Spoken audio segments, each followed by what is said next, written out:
You know what I love? I love this marketing strategy that I see specifically in the Harry Potter fandom with that Pottermore account, the Harry Potter Films account, where they're like, oh, we have this great event going on right now, and oh, we know that like 99% of you cannot actually be here, but participate from at home when you're with us here in our hearts. And I'm like, am I though, Pottermore? Am I? Welcome back to Neverland, where it's another year of Harry Potter celebration, the big kind of new annual Harry Potter event convention thing, which also is official, kind of the place where all the different parts of the franchise come together. So it's another year of that in Orlando, and I'm yet again not there. Still, a Harry Potter celebration still can mean good news for people like us who don't actually live in the US or have the money to go there.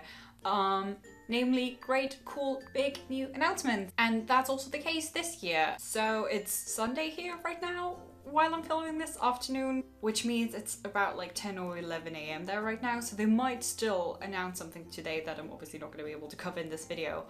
But most things are usually announced on Saturdays, like the big ones. So I've picked the 4 biggest announcements that they've made over the weekend to present to you now. The first thing I want to tell you about, and actually the first thing they announced early this weekend, is the audiobook that they're apparently planning for Quidditch Through the Ages. They've never actually done an audiobook, so this is the first time they're doing one. And interestingly enough, it will be read by Andrew Lincoln, the actor who you might know from Love Actually and The Walking Dead. I don't know how he's connected to the Harry Potter franchise, but he is now. When I first saw this, I was kind of a bit confused. It was like, why though? Like, why that guy? Not that I mind, like, I'm sure he's a nice person. I mean, he better be a nice person, I swear to God. But, I just didn't really see the connection.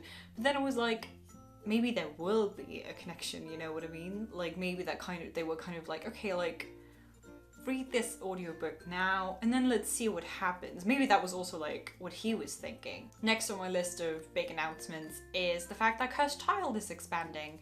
Obviously Cursed Child started in 2016 in London, and now this year I think it's coming to New York, and they're planning on adding another location to their list, which is Melbourne in Australia. Sounds like this is the end of the news. I mean, it really is, but for someone like me, who is more of an international fan, I suppose, you know, who didn't grow up with Harry Potter in English but in German, I'm obviously thinking like, oh, that's really interesting. So where else are they going to expand? Is it just going to be English-speaking countries? And if it isn't, and they do take it to like France, Germany, Brazil, what are they going to do with the translations? You know what I mean? Because there were translations of the script that they released back then, but are they going to take those translations? Are they going to make new ones? Are they going to like try and make them more character specific? Are they going to have different directors for each location from that location? I don't know. I'm really interested to see how that's going to evolve. Next thing I want to talk about is the new game app thing called Hogwarts Mystery. So I think this is something that I haven't actually talked about yet on my channel, but of course last year it was announced that Warner Bros. Is starting up Harry Potter video games again in the form of, or like headed by a more general game company-ish or something called Portkey Games. So their first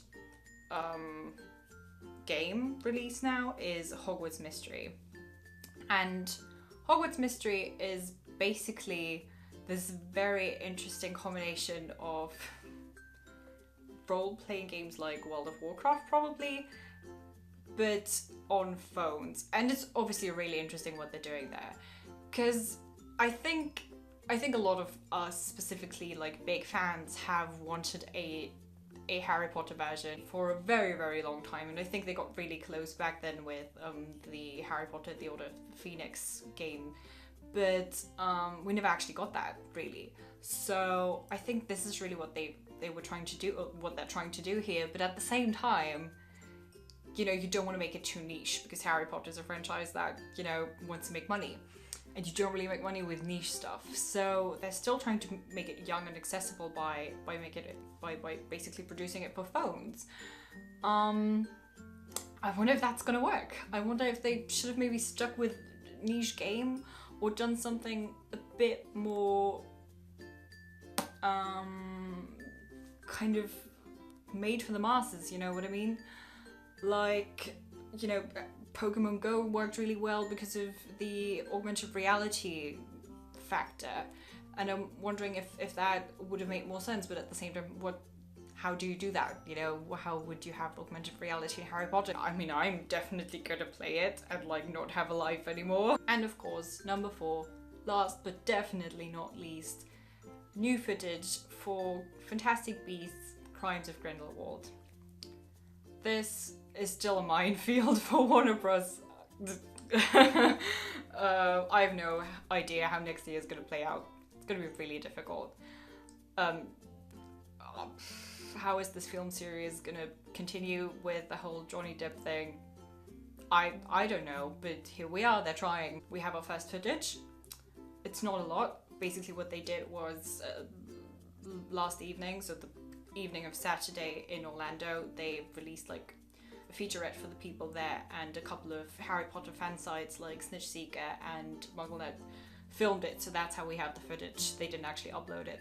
Not yet anyway, and it's a small featurette with very vague snippets of interviews, cast members, not Johnny Depp but all the others, which doesn't really tell you that much, but it does give us a bit of like insight into what they're doing this time. And then at the end of the featurette, it's very, very, very short glimpses at each character, and it's basically behind the scenes stuff, so it's not actually lit or anything. This is not finished footage at all. A few things that did strike me specifically have to do with the fact that everything apparently is getting a lot darker. This is something that Eddie Redmayne keeps saying in every interview. Every time they ask him a question, he's like, I can't say anything, but it's a thriller now, it's not an adventure anymore, and that's basically what he says there as well. And you can definitely see that in these short glimpses. Maybe not so much with the shots of, you know, Newt or even Queenie, but with Tina, she's in the middle of this crowd. It looks maybe like kind of like a revolt, like rebels, maybe headed by Grindelwald. You know, that's really interesting. And then we see Jacob, and he's standing next to these weird, huge red costume masks thingies. I don't know what that is. It actually, thinking about it, and they did that back then with the Death Eaters, of course. It does kind of look similar to the Ku Klux Klan, so you know, maybe that is a symbolism that they're continuing in there. Who knows? So a lot of things are coming at us this year. I'm very excited. I can't wait to see all of the new things that they have in store for us. I love the Harry Potter franchise. I love how multimodal and how multimedia they are when it comes to the way they tell their story, and I just want more. Which announcement are you most excited about? Let me know in the comments. As always, you can like the video if you liked it. You can subscribe if you want to see more of me and children's entertainment. You can follow me on Twitter or on Tumblr for regular updates on my videos and Harry Potter and children's media in general. And thank you so much for watching. Bye!